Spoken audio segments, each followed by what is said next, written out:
তেওঁলোকে হিমাচলৰ পৰা অসমত উৎপাত কৰিব আহিছে গতিকে জেলতে যাব লাগিছিল কিন্তু তথাপিতো হোটেলত থৈ দিয়া হৈছে বেলেগ ষ্টেটত হ'লেতো জেলত দি দিলেহেঁতেন কিন্তু অসম মৰমীয়া ৰাজ্যৰ কাৰণে হোটেলতে ৰাখি থোৱা হৈছে ভূপেন বৰাই হওক ৰিপুণ বৰাই হওক বা কংগ্ৰেছৰ যোনেই নহওক কিয় তেওঁলোকে যোৱা কেইদিনমানৰ পৰা গুৱাহাটীত এটা গুলীচালনা হোৱাটো বিচাৰি আছে কংগ্ৰেছৰ 2-3জন নেতাৰ মাজত কোনে ডাঙৰ নেতা হ'ব তাৰ প্ৰতিযোগিতা চলিছে আৰু সেই প্ৰতিযোগিতাখনত গুৱাহাটীৰ মানুহক তেওঁলোকে পণবন্দী কৰি আছে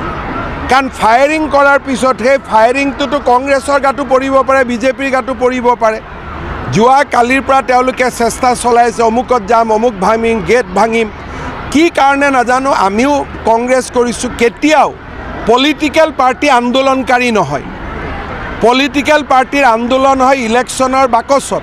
আৰু যি কৰিব খোজে মন্ত্ৰী বিধায়ক হৈ কৰে ৰাজনীতি কৰা দল কেতিয়াও ছাত্ৰ সংগঠন হ'ব নোৱাৰে যুৱ সংগঠন হ'ব নোৱাৰে আন্দোলন কৰাটো পলিটিক্যাল পাৰ্টিজৰ কাম নহয়